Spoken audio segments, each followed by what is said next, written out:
बाकी जो उन्नत देश है वहाँ पे इतनी तेज़ नहीं है, इसलिए वो स्टडी नहीं करते जय काले धन की अर्थव्यवस्था। तो हमारे देश के लिए काले धन की अर्थव्यवस्था स्टडी करना बहुत ही ज़रूरी है, लेकिन हम उस पर ध्यान नहीं दे रहे।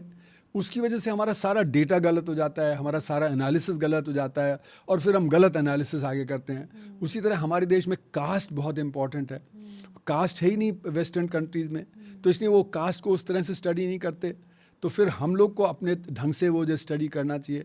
तो हमको नॉलेज जनरेशन सोशली रेलेवेंट अपने देश के लिए जनरेट करना है। उसके लिए हमको ऑटोनॉमी देनी पड़ेगी यूनिवर्सिटीज़ को, टीचर्स को। अब ऑटोनॉमी देने में क्या होता है कि कहते हैं नहीं लोग काम नहीं करेंगे। हाँ ठीक है, कुछ लोग काम नहीं करेंगे, पर कुछ जो ओरिजिनल नॉलेज डेवलप करेंगे उससे बहुत फ़ायदा होगा और धीरे धीरे उनका असर बाकियों पे पड़ेगा। तो इसलिए मेरा मानना है कि जो नई जो एजुकेशन पॉलिसी आई है वो समस्या जो है उसी को और आगे बढ़ा रही है। वो जो रिस्पॉन्सिबल हैं हमारी शिक्षा में कमज़ोरी के लिए, उन्हीं को आगे बढ़ावा दे रही है।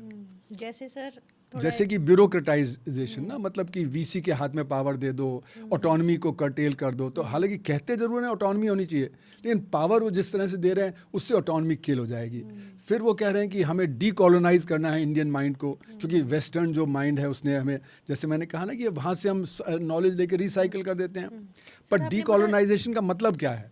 क्या हम 600 साल पहले जाके फिर दोबारा नॉलेज डेवलप करेंगे? नहीं, वो नहीं कर सकते हम। जो आज की नॉलेज की बेस है उसके आधार पे हम और आगे बढ़ें, है ना। लेकिन अब डीकोलोनाइजेशन के नाम पे वो क्या कर रहे हैं, फॉरेन यूनिवर्सिटीज़ को इनवाइट कर रहे हैं। वो कह रहे हैं फॉरेन यूनिवर्सिटीज़ आके इंडिया में यूनिवर्सिटीज़ सेटअप करें। तो फॉरेन यूनिवर्सिटी जब आएंगी तो अपने आइडिया से आएंगी, वो कोई हमारे आइडिया से तो आएंगी नहीं। तो बड़ा कॉन्ट्रडिक्शन है। फिर उसी तरह वो कहते हैं कि स्टैंडर्ड्स को अचीव करने के लिए स्टैंडर्डाइजेशन करना पड़ेगा। अब स्टैंडर्डाइजेशन करेंगे तो सब जगह एक ही तरह की शिक्षा होगी, जबकि शिक्षा में तो बहुत ज़्यादा वैरायटी होनी चाहिए जिससे कि नए नए आइडियाज़ डेवलप हों।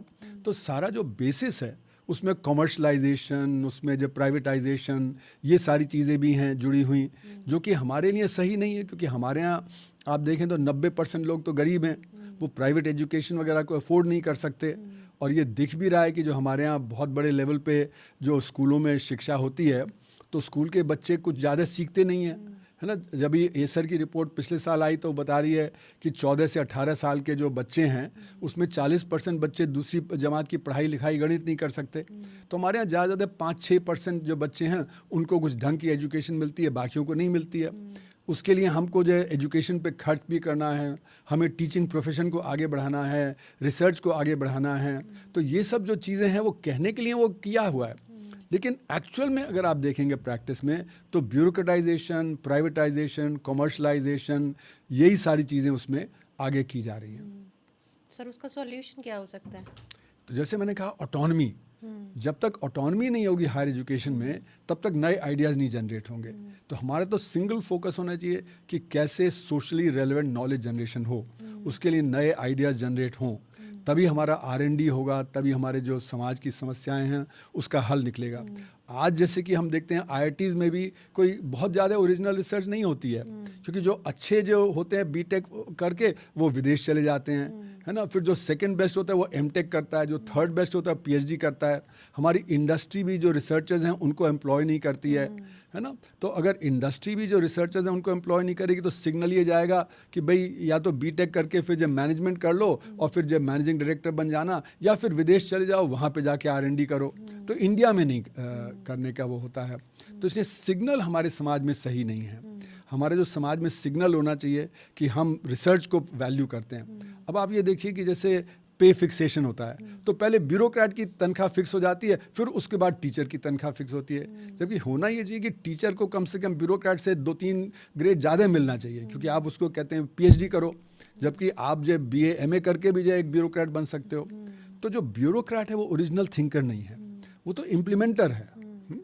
तो हम इम्प्लीमेंटर को आगे कर देते हैं। तो इसलिए हमारे जो अभी जो अच्छे जो पढ़ाई में बच्चे होते हैं वो पहले सिविल सर्विस की तैयारी करते हैं, वहाँ पे जब नहीं होता है तो फिर वो टीचर बन जाते हैं। तो उनके मन में एक हताशा है कि भाई मैं इतना अच्छा नहीं हूँ कि मैं जो सिविल सर्वेंट बन पाया, तो अब मैं सेकेंड रेट ही हूँ।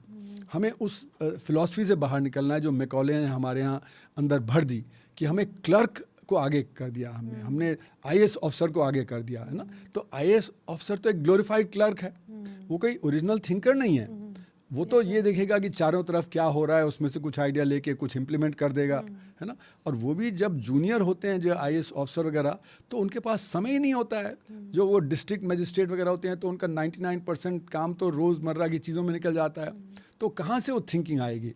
तो हमें तो थिंकर्स को आगे प्रमोट करना है ना। हम लोग मतलब आईटीसी में आप सिगरेट बेचने में लगे हैं, हिंदुस्तान लीवर में आप साबुन तेल बेचने में लगे हुए हैं, उनको आप 5 गुना 6 गुना ज़्यादा तनख्वाह दे रहे हैं टीचर के मुताबिक, है ना।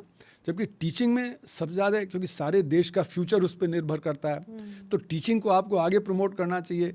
ये नहीं कि आप जो मैनेजमेंट को प्रमोट कर रहे हैं या आईएएस को प्रमोट कर रहे हैं, तो हमारी थिंकिंग भी सही नहीं है इस माने में। If you're an executive who wants your ideas as powerful leaders and not as timid individuals,